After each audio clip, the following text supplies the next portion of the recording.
Now, there is a very interesting aspect of Elul and Tishrei. So, does anybody remember what month of the year Tishrei is? Mark?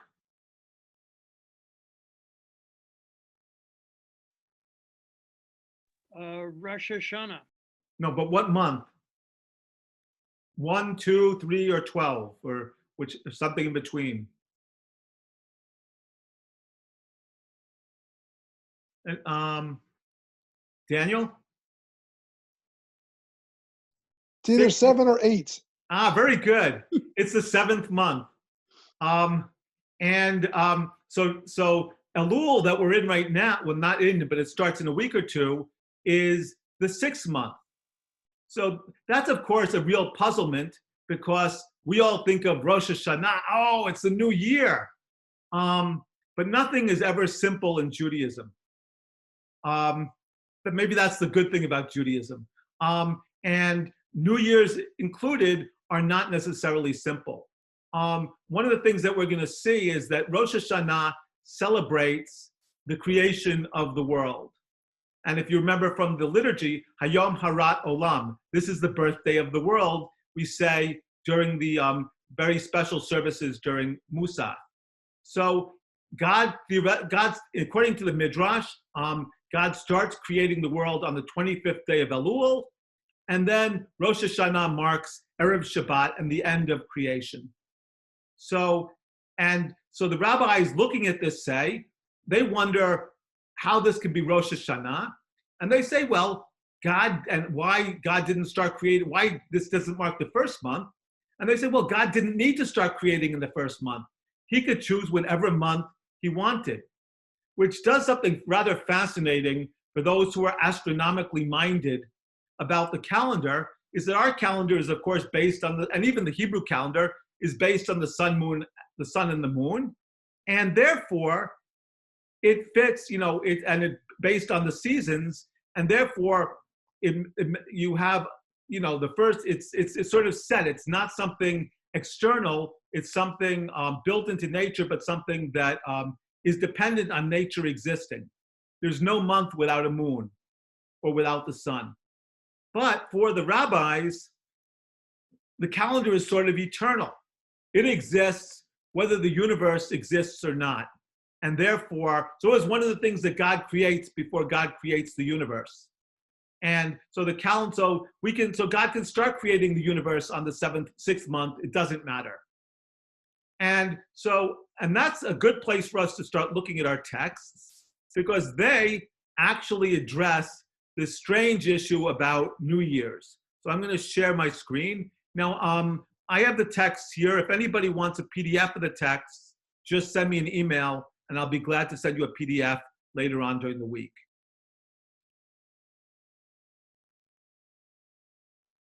So now, if you want to ask a question or say something, just unmute yourself and say it, because I can't see everybody when the texts are up. That's the only challenge of having the texts out. But we want to, okay, so we have the texts. I wonder if I can't make it, I can add a whole bunch more of you if I expand that. Let me see if I can add even more. Didn't realize well, I have now, I've been able to get 6 of you. No, 8 now. Okay, but that's not everybody. But so raise your hand and then unmute yourself, or don't raise your hand, but just unmute yourself if you have something you want to share. So would somebody just break in and read the first text in English or Hebrew?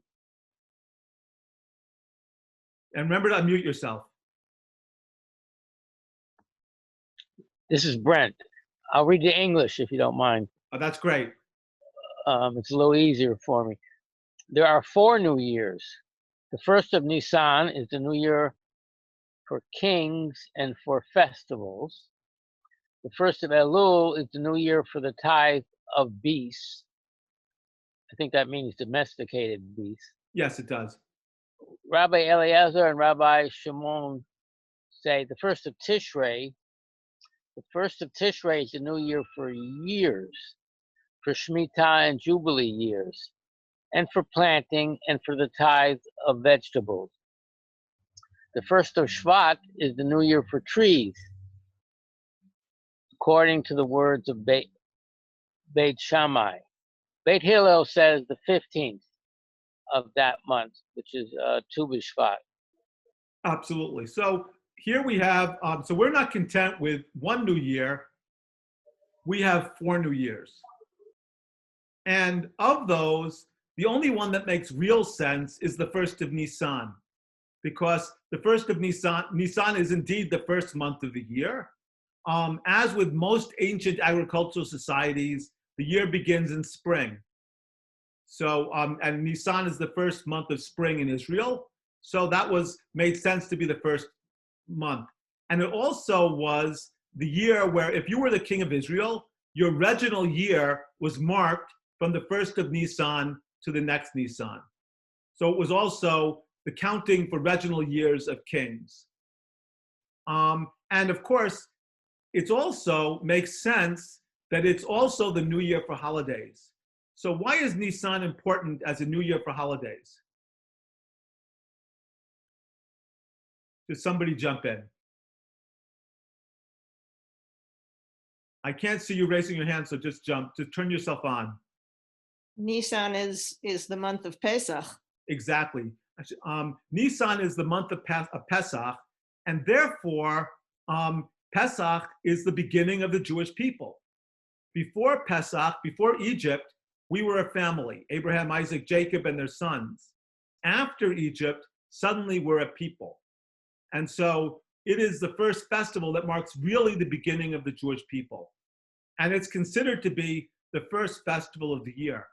Now, one of the questions that people have asked is, well, why didn't the rabbi, if they wanted Rosh Hashanah, which we call now, which is the one that we now mark as Rosh Hashanah, to be the real new year, how come they just didn't change the seventh month to the first month? And they couldn't do that because the Torah says that on the first day of the 7th month, you have Yom Teruah or Yom Hadin, depending on where you find it, or Yom Zikaron. So the Rosh Hashanah has different names in the Torah, but it's there.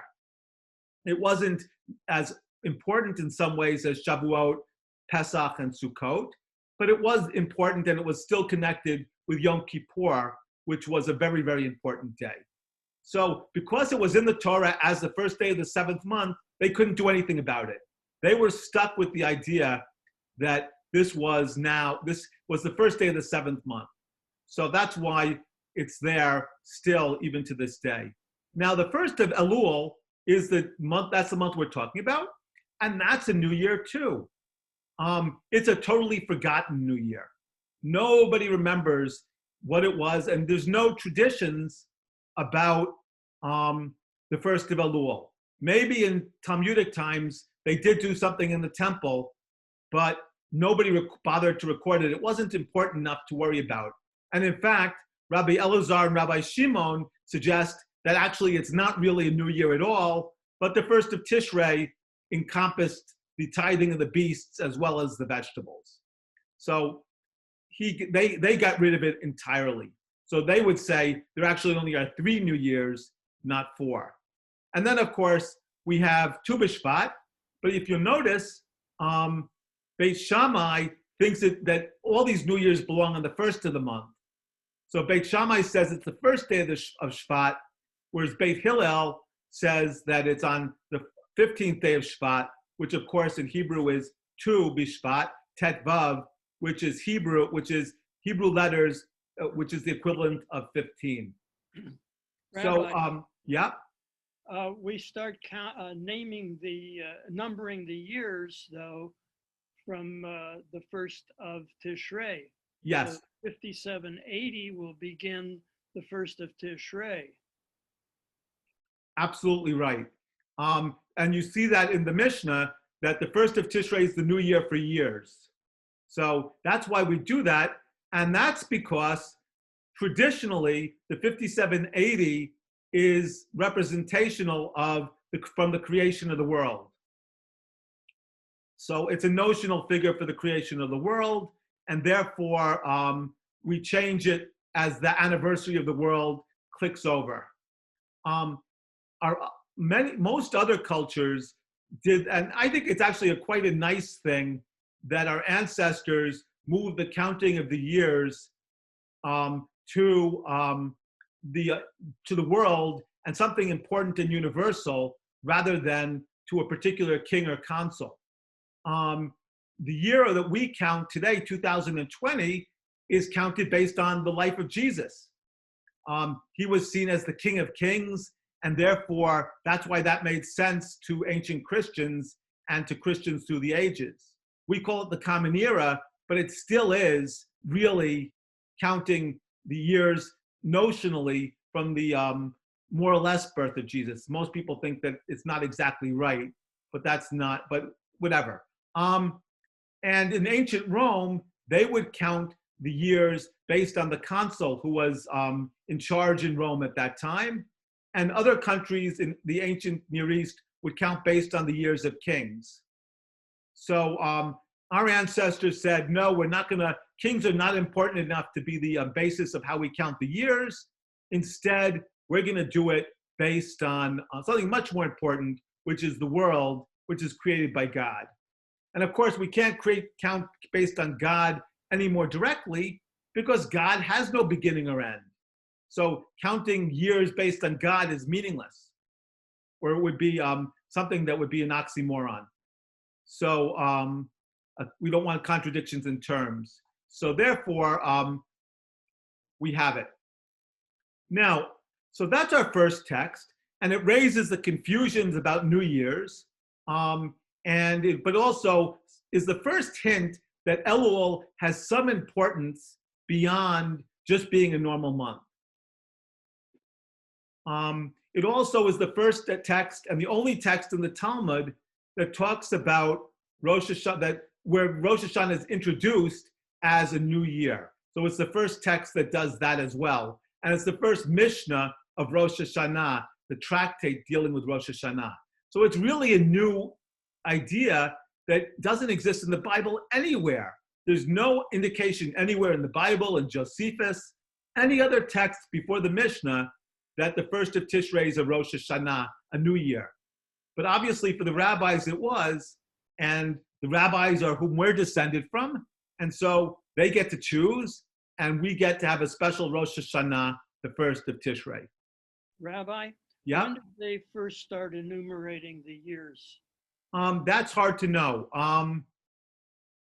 This text indicates that maybe they were doing it already then, but we don't have any indication of it before the Middle Ages. Really, that 57, the idea that now it's going to be 5780, it's now 5779, that really didn't appear till the Middle Ages? Yeah. Not in Talmud? Actually, it's going to be 5781 coming up. It's always one more than the secular year. We're in 50. So since it's 2021 coming up next in January, it's 5781. That's how I remember it. So yeah, so it's very late. It's not as late as the Christians. Bishop Ussher did a lot of the work that figured out exactly the age of the world for the Christians, but we didn't wait for Bishop Ussher. Rabbi, Yeah. I always struggled with the timeline and the years. It seems somewhat arbitrary to me, and I'm not sure if in the Torah it mentioned that God created the dinosaurs. Well, they've been around for quite some time. Okay. So for people who are for Haredim, they worry about a literalism that says, well, this is what God said and this is how it must have happened. For many Jews who are not Haredim, we realize that the Torah speaks on a variety of levels, and this level is the level of metaphor. And so that the idea here is to teach us that God created the world, not the details of creation or the age of the world. So even an Orthodox rabbi like Rabbi Sachs can talk about the world being millions and millions or billions of years old without worrying, because he realizes that. Maimonides, 1,000 years ago tells us that this is not how the world was created. This is just to teach us that the world was created by God in some way. So the age is indeed arbitrary. The dinosaurs are not mentioned, but that doesn't mean the dinosaurs were put there as a game to fool us. They did indeed exist in evolution, and the processes that led to humanity and to all the other animals equally happened because of natural selection. And that fits within a Jewish context, but not within necessarily a Haredi Jewish context. That's why in Israel, some Haredim actually burned bus shelters which had pictures of dinosaurs on the milk cartons. I don't think, yeah. So Does is that our you? enumeration jibe with Bishop Usher's? I don't think so. I actually have never looked in to find out, but I'm pretty sure it's, it probably is fairly close. But what Bishop Usher did was he took all the ages in the Bible and then extrapolated backwards.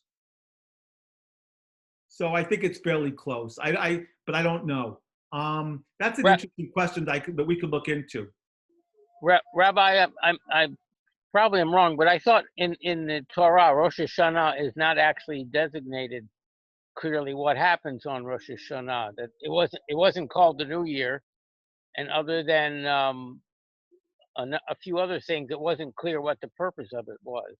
That's correct. The Rosh Hashanah, and we're not discussing Rosh Hashanah yet, but just quickly, and then we're going to move on. Rosh Hashanah is called in the Torah Yom Teruah, and Yom Zikaron Teruah and Yom Hadin. So we know that it was a day of judgment in some way. We know that the shofar was blown, but we don't know anything else. Right. We also know the sacrifices that were offered on Rosh Hashanah. But the idea of tshuva is not found in the Torah very strongly until Deuteronomy, because the idea in biblical theology, communal responsibility was much more important than individual responsibility. And it was only with interaction with the Greeks that Jews really began to focus on the individual more than on the community. But we could talk about this now, and I could spend an hour just talking about that. But I think we're not gonna do that. I'm trying to be very disciplined and not go to segues and asides, because I want to cover at least some of the material that we're supposed to cover. Otherwise, I feel guilty, and then I have something to apologize for on Rosh Hashanah. Okay, so what I want to move now to is to move to Elul and think a little bit about Elul. And we're going to move to a 16th century text, written about 1540-ish, the Shulchan Aruch. So the Shulchan Aruch was written by a mystic and legalist. I don't know if many of us would think those things go together very well, but by the name of Joseph Cairo. He had a very, very clear, logical, legal mind, but he also was a mystic who spoke in tongues. So a rather fascinating character who deserves a lecture all of his own. And maybe when we get to Shavuot next year, we can read a wonderful letter written about the first Tikkun Leil Shavuot, where he spoke in tongues. But for today, we're going to look at his legal mind, and this text deals with the laws of Elul. So can we have another reader who'd like to share the text from the Shulchan Aruch? Great. Yeah, Ona. You have to unmute yourself. I can no longer do that, unfortunately. Tired. Oh, there you are. Great. Okay. We have the custom to get up at the break of dawn to recite Silachot Tachanunim from Rosh Chodesh Elul until Yom Kippur. The text is small for my eyes. Let's see. The minhag of Ashkenazi Jews is not like that. Instead, from Rosh Chodesh on, we blow the shofar after Shachrit, and there are some places where they also blow the shofar after Arvit. We get up at dawn to recite Slichot from the Sunday before Rosh Hashanah on, and if Rosh Hashanah falls on a Monday or Tuesday, we begin reciting Slichot from Sunday the week before Rosh Hashanah. It is forbidden for a mourner to leave his house in order to hear the Slichot at the synagogue, except on the eve of Rosh Hashanah when we extend the Slichot. So there we have a very clear, succinct description of various laws of Elul. So now, when do we start saying Slichot? Anybody know? The Saturday before Rosh Hashanah. Well, the Erev Sunday before Rosh Hashanah, right? Right. Because we're Ashkenazim. And so if it's, and it has to be at least 4 days before. So that's why if it's Monday or Tuesday, then we go back a week and do it for a week and a half rather than just for a week. Or for but so there's a minimum number, but we recite Slichot rather late, while the Sephardim start on the first day of Elul. Now, I used to joke that the Sephardim are so much more sinful than the rest of us that they have to do that. And we, of course, are holy Ashkenazim, so we don't have that much penitential time before the holiday. But I've come to really think that the Sephardim got it right, that we need prep. And the more we have, the better it is, especially considering the world we've created. That the more reconciliation we work for, maybe doing it every day of the year instead of even just Elul would be really helpful. But as it is, we still, since we are Ashkenazim, we still only start on the Sunday evening, or rather the Saturday evening before before Rosh Hashanah. And Ona is right that it's on Saturday evening, but it's actually traditionally supposed to be when on Saturday evening? Technically, not even Saturday. Midnight, isn't it? Yeah, exactly. It's supposed to be at midnight, which technically is the beginning of Sunday. So that sort of follows the rule that we get up at the break of dawn to recite Slichot. So you do it immediately as you can into the new day. So it's traditional to do it at midnight, but of course, in modern times, many the Haredi communities will still do it at midnight. Many other communities will do it much earlier, and we also do a whole lot of different kinds of programs, hopefully mostly focusing on tshuva, but and slicha and asking for forgiveness. Slichot generally means slicha, asking forgiveness, and tachnunim are prayers of penitential prayers of forgiveness as well. So we start these. We're traditionally supposed to start these at midnight. We start them a bit earlier because most of us don't have the stamina anymore to get up at midnight or stay up till midnight and then start doing it. I was thinking about it, and I actually think that there is a real power to having slichot after midnight, at 12 o'clock or midnight or afterwards. Because for me, if we do it at 9 or 10, I'm fully awake. And in some ways, it's not particularly different than other services that we do. But if you do it at midnight, there's a whole different power because you're exhausted. So jokingly this afternoon, I said, if we're going to do it at 8 or 9 at night, I'm going to suggest everybody they go for either the walk we did yesterday or go for a 3-mile run before Slichot. Because in a sense, being tired is part of what we want to do. Because if you're tired, that forces you to focus, and maybe it opens you more to a trance and to connecting with God and your inner self than doing it at 8 or 9 at night. And I think that's why the rabbis wanted us to do it really late. I actually think that's also why the Tikkun Leil Shavuot is supposed to go all the way through the night. When I was growing up in the synagogue where I grew up, when we introduced the Tikkun Leil Shavuot, we used to actually do it all night. and it was a Reformed synagogue, so that was rather radical. And we would go and do Shachrit about 6 in the morning. And I remember studying at 2 or 3 in the morning. It was a lot harder, and because it was harder, you had to actually concentrate in the studying. But I also can imagine why Joseph Cairo broke into glossolalia, broke into speaking in tongues in the middle of the night, because he was exhausted. So what else was going to happen? He stopped making sense, and everybody then heard God's voice instead of his voice. But I'm not suggesting necessarily that we switch slichot to after midnight, but I am suggesting that we try to think about how we can concentrate and, in a sense, really focus during slichot as we prepare for the holidays. Because this is, in a sense, it's the moment where we start connecting closer with God and say, I'm ready for Rosh Hashanah and Yom Kippur. Now allow me in so that we can start communing and move towards this sense of forgiveness and wholeness that the holidays are really about. So, and then there's one other thing that's here. We're told that we're supposed to blow the shofar from the beginning of Elul. Now, why do you think we're supposed to blow the shofar from the beginning of Elul?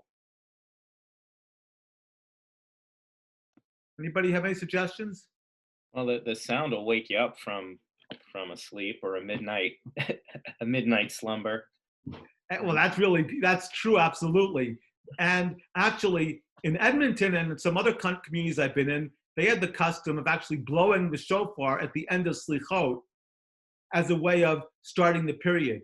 And that fits really nicely with the Mishnah here, the Shulchan Aruch, which talks explicitly about blowing the shofar at night. But you're right, and waking up is a really important aspect of the shofar, as we'll see, not only from slichot, but for other reasons as well. Does anybody else have any other suggestions about the shofar? Or shofar so good? The physical act of blowing the shofar is incredibly powerful. It's an amazing meditation, and it empties your body of breath. It's beyond a runner's high. It's beyond a singer's high. And since breath came from God and you've offered all that you had back, That's really nice, except it only benefits the person who blows the shofar. It does, but the vibrations in the room affect everybody. Oh, absolutely. But it is true, and yeah, it is true. There's a lot of stuff that we do that is better when we all do it rather than when we delegate it. Yeah, the shofar though is one thing that we do have to delegate for a whole variety of reasons. Yeah. Rabbi, the Oh, command is to hear the shofar, not to blow the shofar. That's true. I'm sorry, Karen, I interrupted you. oh, that's okay. I just wanted to suggest that it heralds what's to come this month. It's a foretaste, yes. It's a form of this preparation you began with. You began this talk with. Absolutely right. That's a very, very important aspect of it. And I also like to, to think that blowing the shofar is not an easy thing to do. So here we give the shofar blower a month to practice before the holiday so that he or she is really well prepared by the time we get to the actual holiday. And it isn't a mitzvah, by the way, to hear the shofar during Elul. So that's why we don't worry about making sure that everybody hears it, but it serves a very important purpose. And Karen, I think it was Hanida, and don't remember who else talked about it, but captured a lot of what it's about. And and Jared as well. So we're gonna see now a little bit more about that, but the shofar starts from Rosh Chodesh Elul. Some people Rosh Chodesh Elul is always 2 days. So some people do it on both days of Rosh Chodesh Elul, and some people do it only on one. Now, does anybody know what the moon looks like on Rosh Chodesh? It's not, Yeah, it was a trick That's a- question. you can't see it. Yeah, there's no moon on. Yeah, a lot of people. It's a common misconception to think that you have a full moon on Rosh Chodesh. You actually don't. You have it's the new moon.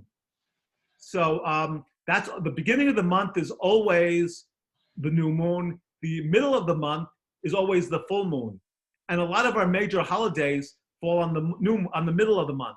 So Passover falls in the middle of the month. Tu B'Shvat falls on the middle of the month, at least according to Hillel. That one's not so major. Sukkot falls in the middle of the month, and Purim does. The only one major holiday besides Rosh Hashanah and Yom Kippur that doesn't is Shavuot, and that's because that has to be 49 days from Pesach, so it can't fall on the middle of the month. It's just the math doesn't work. Are those middle of the months all, I would imagine, the 15th of Yes. the month?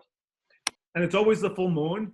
And if you read the text about Pesach, it's very clear that they went out from Egypt on the full moon because they had enough light. So, and the full moon, of course, is a celebratory period. So it's nice that we have holidays on that. And the new moon is sort of a period of worry, which is probably why Rosh Chodesh comes then to, it was also for many people a time of fasting and penitence. So it works well for Rosh Chodesh itself, but it especially works well for Rosh Hashanah and Yom Kippur, which are very penitential times of the year. So the new moon, very important, and a time of penitence, and especially for Elul. So in our next text. I'm sorry, Rabbi. So Yes. again, the new moon is, you do not see a moon. That's correct. It is darkness, which is Yes. also a deep opportunity to introspect. Absolutely. Yeah. The darkness of the soul. I don't think they thought about that, but it's nice. So yeah, it reflects the inner darkness as well, and it reflects our inner vulnerability because when we're in the dark, that's a period of vulnerability and fear. Some people say it's built into our genes. I don't know about that. I guess Dawkins would like that. But I'm not sure about being built in our genes, but certainly darkness is a period of fear. If anybody remembers the science fiction story Nightfall, it's quite strongly depicted in that story. So here now, we're going to move back to Elul though, and why Elul is important. And we're going to find that in the Midrash. So this is the second earliest text we're going to look at. This is from the 6th or 7th century, and it's a late Midrash called Pirkei de Rabbi Eliezer. We don't really know who the author is, but the author put it in the name of one of the early rabbis from the 1st, 2nd century, but that rabbi had actually nothing to do with writing it. So, Jared, could you read us the text? I can attempt to, yes. Yeah, your eyes are the best of any of us. Rabbi Joshua, son of Korach, Yeah. said 40 days was Moses on the mountain, reading the written law by day and studying the oral law by night. He was a good rabbi. He knew everything. Never slept. After the 40 days, he took the tables of the law and descended into the camp on the 17th of Tammuz. And he broke in pieces the tables and slew the sinners in Israel. This is because of the golden calf. Now, I want to be clear, these tables are the tablets. Yes, it's just for some reason, whoever did It's not a typo. Used interesting words. I didn't correct the translations. Okay. He wasn't throwing furniture at people. Okay. He then spent 40 days in camp until he had burnt the calf and powdered it like the dust of the earth, and he had destroyed the idol worship from Israel, and he instituted every tribe in its place. And on the new moon of Elul, the Holy One, blessed be he, said to him, "Come up to me on the mount, and let them sound the shofar," trumpet, "throughout the camp. For behold, Moses has ascended the mount, so that they do not go astray again after the worship of idols." The Holy One, blessed be he, was exalted with that shofar, and it is said, "God is exalted with a shout, the Lord with the sound of a trumpet." Therefore the sages instituted that the shofar should be sounded on the new moon of Elul every year. So the verse from Psalms is Allah Elohim Betrua, which we recite a number of times on Rosh Hashanah. And so this is a lovely text in its way. Well, somewhat disturbing in the beginning, but at the end it's quite nice. So the Rosh Chodesh Elul is important in this text because it is the time that Moses goes up to get the second set of tablets. And in a sense, let's think about, what do you think the second set of tablets, what could be one of the meanings that we can ascribe to the fact that there is indeed a second set of tablets?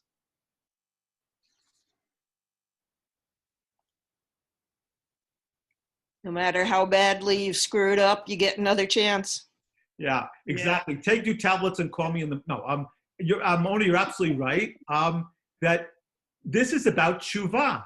This is, or even more than tshuva, this is about God as a forgiving God.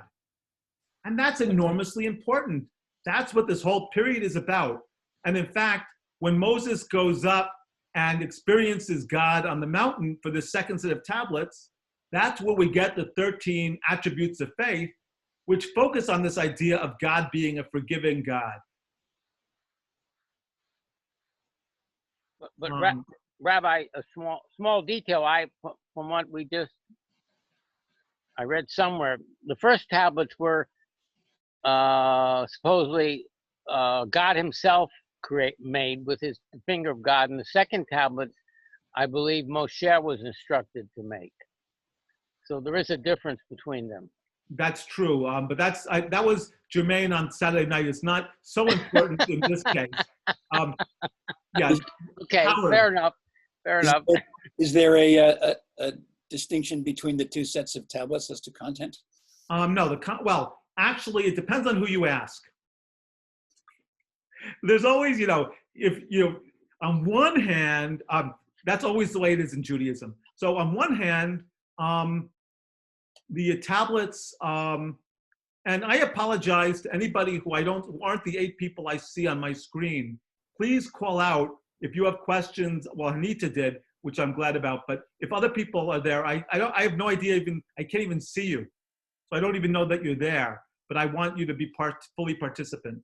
And hopefully next week a different set of 8 people will show up on my screen, at least primarily. But everybody will be here. So the answer is, Howard, that from a simple reading of the Torah, the tablets were identical, except that, as Brent was suggesting, the first set of tablets was written and was carved and written by God, and the second set of tablets, according to the Torah, were carved by Moses and written by God.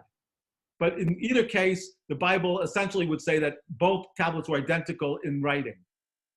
Mystics, on the other hand, would say, so in the Tanya and other books of Kabbalah, it's suggested that the first tablets were a very spiritualized version of the Torah that too divine and couldn't exist in this world.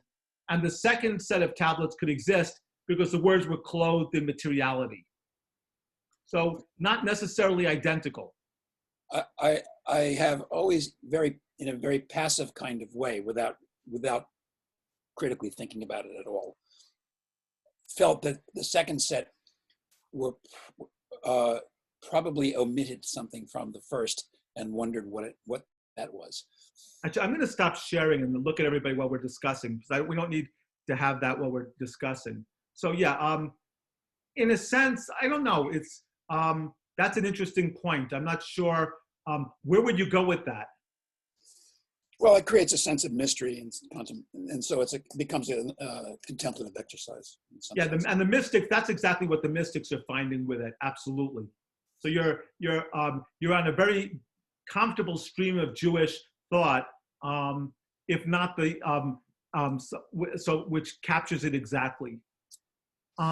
So here, we have a few things. Then we also have the 40-day period becomes very significant, because here we're encompassing all of Elul and the Aseret Yemei Tshuva from Rosh Hashanah to Yom Kippur. So this whole period of 40 days becomes the period of Tshuva, this period which is characterized by God's forgiveness and God's love. Somebody chatted. and yet Rosh Chodesh, Hanita mentioned Rosh Chodesh is a women's holiday. That's to some degree that's absolutely right. But a lot of the customs and ideas about Rosh Chodesh are not found in the sources, but are more modern reinterpretations. So, therefore, they're very important as we practice Judaism today, but not within these texts.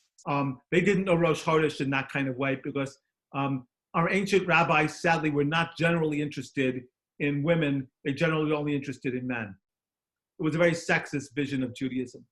Yeah, Rabbi, a point of clarification. I want to be clear that the two sets of tablets, are they truly identical, or are we talking about 5 commandments on one and 5 on the other? No, there were always 2 sets of commandment tablets, and the 5 on, and there were always and it was always divided, at least according to the rabbis, in the 2 sets of 5.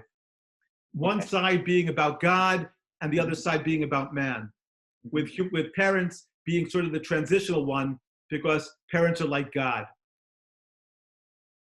And to Brent's point, I was curious if the first 5 were directly written by God for that purpose, and that the second 5 may have been written by Moses through God. No, there's no suggestion of that one. No. I will actually hint. There is an interesting connection with that to some degree, Jared, in that. Traditionally, the 10 Commandments were revealed verbally by God at Mount Sinai to all the people. And but according to some rabbis in the Talmud, that the people, it was too much for the people, just like the first set of tablets were too much for the people. So that all they heard from the revelation was the Aleph of Anochi. And the rest was a mystical experience. So, I don't know. But ultimately, I would say that the only reason why I can't agree with your point, Jared, is I think actually that from God's perspective, both the human mitzvot and the mitzvot about God are equally important. And that we divide them into mitzvot bein adam l'chavaro and mitzvot bein adam l'makom, mitzvot between man, and mitzvot between man and God. But there's no Judaism without both. And so both come from God, and both are really dealing and talking about God. Because when we treat another human being with respect, we're also treating God with respect. Okay, anybody else? Anita, do you have anything more on Rosh Chodesh you want to add, or is that okay for now? Well, the reason I brought that up is because the interpretations of what it is to have a dark moon that were put forth are very bleak and very black, and I don't know how that turns into the woman's holiday. There must be some other essential piece of Rosh Chodesh that could be turned into this holiday, I think. Well, but we don't have to do that now. But. Yeah, but my focusing actually on the bleakness fits more with the theme for tonight, but isn't the only interpretation of Rosh Chodesh. So, this and that again. So, so I like it because it fits with the idea of tshuva. Right. One other comment that I want to make about the things that we do late at night is that our barriers are down and we are much more open to each other and to God, and our defenses are down. Absolutely. That's what I was trying to say as well. It allows us to open that, and in a sense, without being cynical about speaking in tongues. Joseph Cairo and the others, they spent the whole night, they fasted during the day, then they spent the night studying, and they were open to experience. Yeah. So I think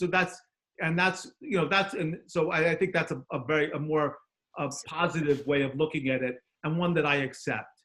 That mysticism is about opening ourselves up to experiences that are beyond ourselves, and fasting, staying up are just 2 of the ways that Judaism finds to do that. Fatigue. Yep. Rabbi, it occurs to me that Muslim festivals occur at the new moon, the Eid al-Fitr and the other EID, I don't know how to pronounce that. Eid al-Adha. Uh-huh. Yeah, you're absolutely right. But they occur at the new moon. Yes, they do. The Muslim calendar is like ours, is also a lunar calendar, but they don't correct it, which is why their calendar goes through the whole year. But so Ramadan, which begins with Eid al-Fitr, I think. I don't remember which one comes at the beginning and which one comes at the end. Oh, actually, no. Eid al-Fitr, they're different, but it begins at the beginning of the month. Ramadan is a month, beginning with the new moon and then ending with the Eid. And so the Eid is the first day of the next month. And so new moons are definitely not looked negatively in Islam, albeit, of course, Ramadan is a whole penitential month, which begins with a new moon. Okay, I want to get one more text in. So let me share our next text. So this text is from the Torah, who was a very important medieval commentary. And he makes a major change in his understanding of what we do with the shofar. So, Shelley, can you unmute and read? Sure. For this reason, the sages of blessed memory instituted that the shofar be blown on Rosh Chodesh, Elul, each and every year, and the entire month, in order to alert Israel to perform tshuva, repentance. As it is said, when a ram's horn is sounded in a town, do the people not take alarm? So here we have again, so now we have Jared totally confirmed. So the shofar is an alarm clock, waking us up to repentance. And that's exactly how Maimonides describes it. And I think the introduction, one of the introductory paragraphs in Lev Shalom, in whatever the, I don't remember what the Lev Moxer is called, but in there, we quote from Maimonides, awake, you sinners, I'm sure people remember that. And so Maimonides said it's an alarm clock. It's to remind us about tshuva and repentance. And the Torah transforms, so we have that early custom of blowing the shofar in Rosh Chodesh Elul, and then the Torah transforms it. He says, not only on Rosh Chodesh Elul, but every day during Elul we blow the shofar. So, but we never blow the shofar on Shabbat. So, therefore it's not done then. And there's one other day that we don't blow the shofar during Elul. Does anybody know that one day? We don't blow it on Erev Rosh, on the morning before Rosh Hashanah. Now, this, it's always been, there's sort of an amusing reason that's given for this. The reason is that the Yetzer Hara is there to tempt us and prevent us from doing that which is right. And we don't want the Yetzer Hara to know that Rosh Hashanah is there and that it's time to repent. So we don't blow the shofar, so he'll sleep all the way through Rosh Hashanah and not tempt us to do bad things. So that's why that's according to the rabbis, why we don't blow the shofar on Erev Rosh Hashanah. Maybe it's also to give the shofar blower a bit of a rest. You mean there are no dog whistles? There are definitely no dog whistles. And the Yetzer Hara is really, the Yetzer Hara is really very stupid, isn't he? Very simple-minded. We hope so, at least. Well, there's, actually, so there are lots of texts about that. So the angel of death is equally stupid. So one of the customs we have a lot of customs of fooling the angel of death. Do people remember Fruma Sarah? Fruma Sarah from Fiddler on the Roof. The reason why she was called Fruma Sarah was one of the ways of fooling the angel of death was if someone was sick, you give them an extra name, often a name like Fruma or something like that, and then the angel of death doesn't recognize you because, after all, the name is changed. So that's a way of tricking the angel of death. Also, there was a wonderful Hebrew, I think it was Amos Oz, or one of the other really good Israeli authors, wrote a novel where his main character was called Zaidi. And of course, Zaidi is a grandfather, and he was only 12 at the time. Well, he was a baby when he was named that. And his mother did it to fool the angel of death. Because the angel of death would say, I'm going to kill Zaidi.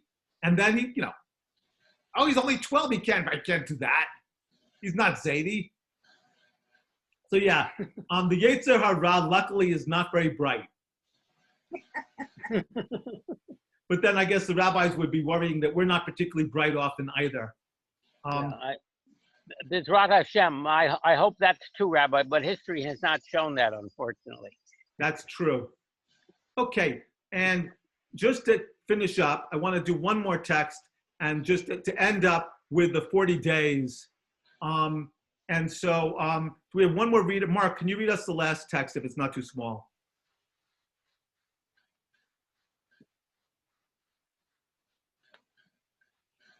There is a hint in the verse. I am for my beloved, and my beloved is for me. That's from the Song of Songs. The first letters spell Elul, and the last letters have a numerical value of 40. This alludes to the 40 days from the beginning of Elul until Yom Kippur. For during these 40 days, repentance is more readily accepted. So a person should bring their heart near to their beloved with repentance. And then the beloved will be close to them. So accept the repentance with love. So I think this is a really nice text to me. So the rabbis love acronyms. So, and so they often look for them. They did. It amazes me that they found so many. And we're going to actually next week see a whole bunch more about Elul that spell out the whole nature of this period. But for today, they somehow found this acronym, and without a computer, they knew it by memory, and therefore their minds just delved in and found them. They also, by the way, love gematria. Gematria is playing with numbers to get special messages. So Anila Dodi V'Dodi Li, Aleph Lamed Vav Lamed. I am my beloved, and my beloved is mine. That's what Elul is about, according to the rabbis. It's about remembering that we are God's beloved, and God is our beloved. That this is a period that focuses on love, focuses on God, on the power of forgiveness, and that's what it's all about. That's why we have these 40 days, because this is the time we can draw near to God and get God to forgive. But I think it's also the time, on the other side, where we also need to embrace our godliness of forgiveness and reach out to our fellow human beings with forgiveness as well. That's what it's about. So it's about forgiveness and love, and we need those to be our guiding principles in the world that we create. And then, of course, we have this Lamed Yud is 40. Lamed is 30. Yud is 10. So the last two letters spread out 40. And we already saw that 40 was important as the days that Moses spends on Mount Sinai. So he spends all the days from the first of Elul all the way through Yom Kippur on Mount Sinai for the second set of tablets. And 40 for us is that period as well. And we're not necessarily on the mountain, but maybe spiritually, we can be as connected with God as Moshe was connected with God during that period as well. So I think it's a really beautiful text. So does anybody want to add any questions or any issues that you want to bring up before we end for tonight?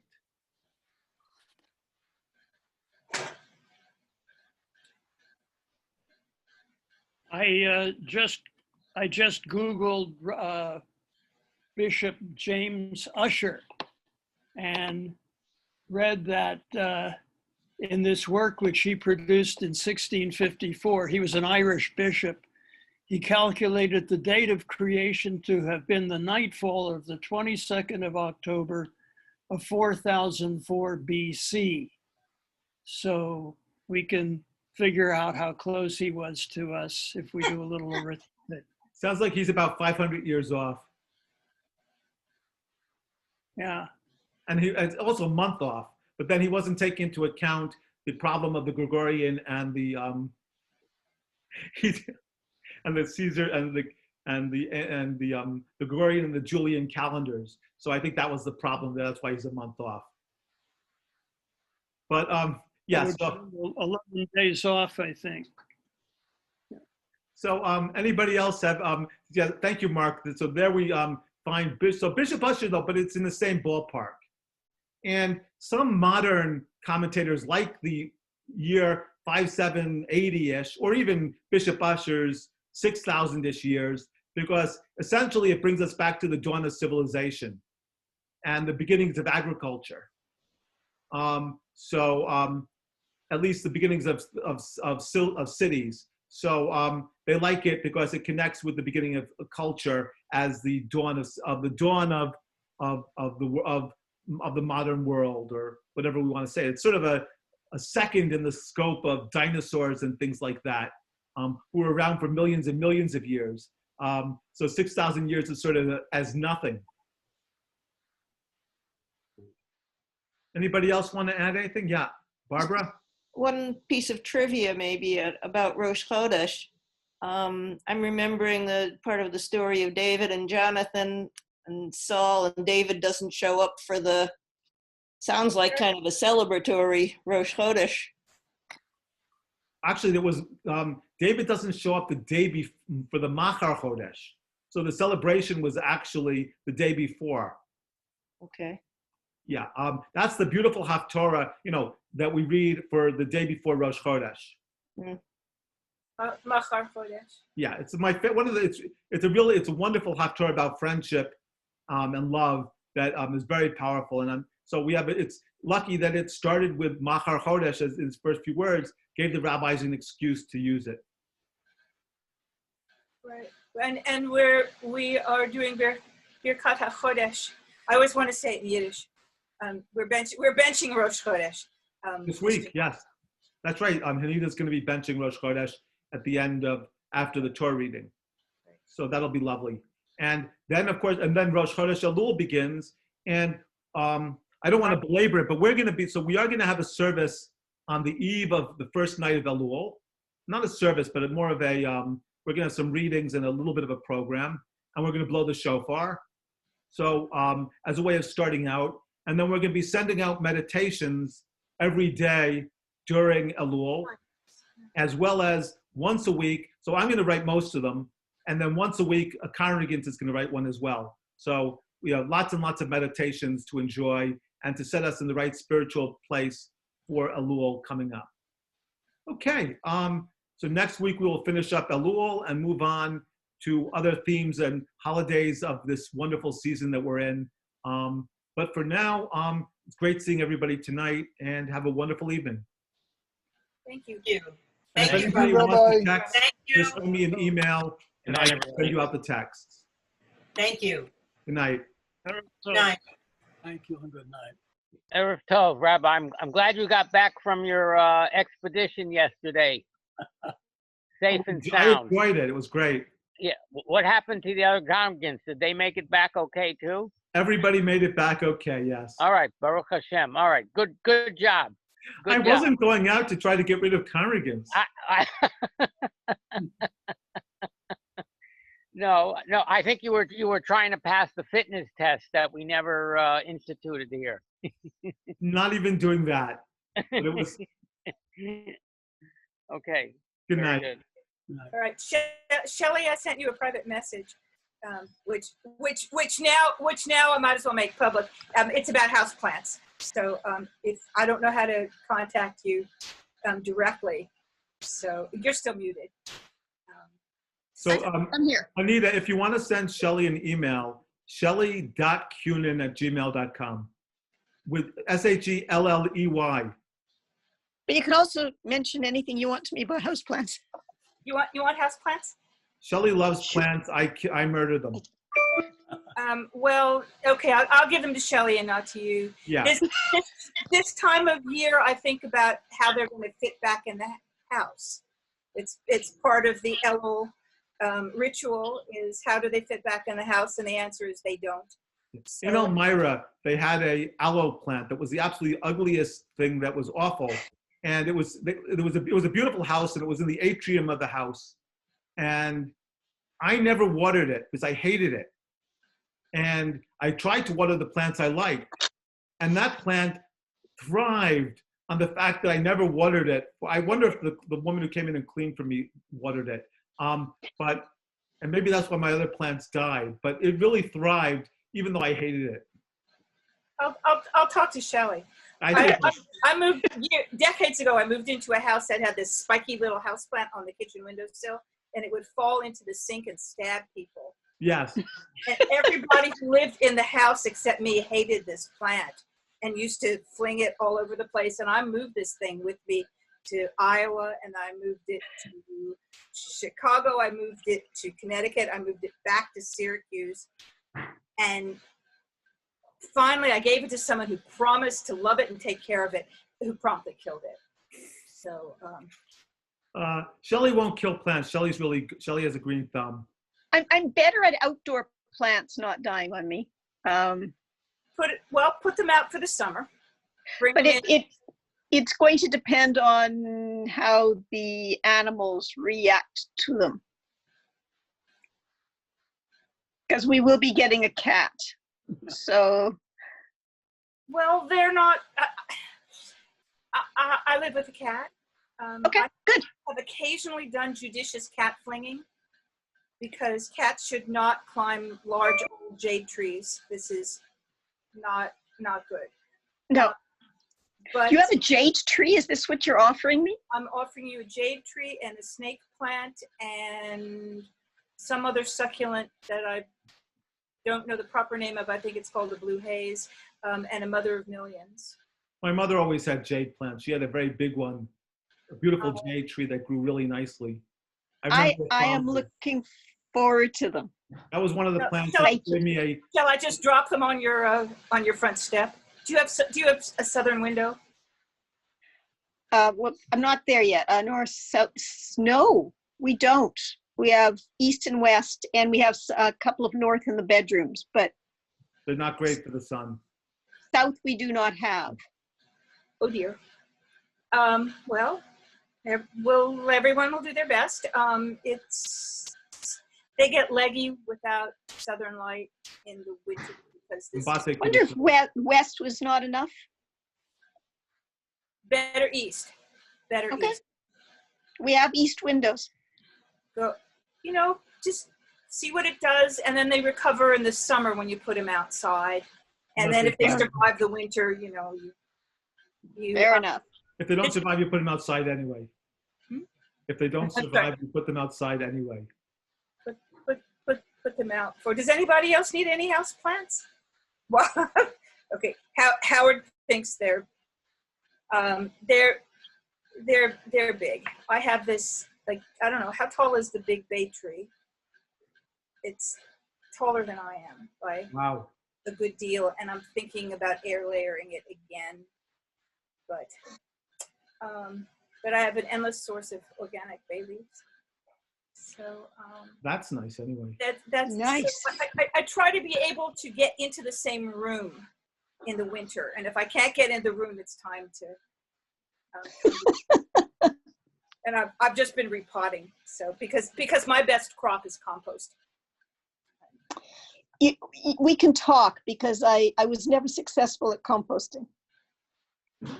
Oh, everything wants to be compost. My house wants to be compost. We'll talk. Happy to. I'm the compost queen. Happy to. Okay. Happy to talk. So anyway, good to see you, Eli, and everybody. So yeah. Okay. Good night, everybody, and we will. Hopefully, I'll see everybody next week, or before that for Shabbat. Take care. Good night.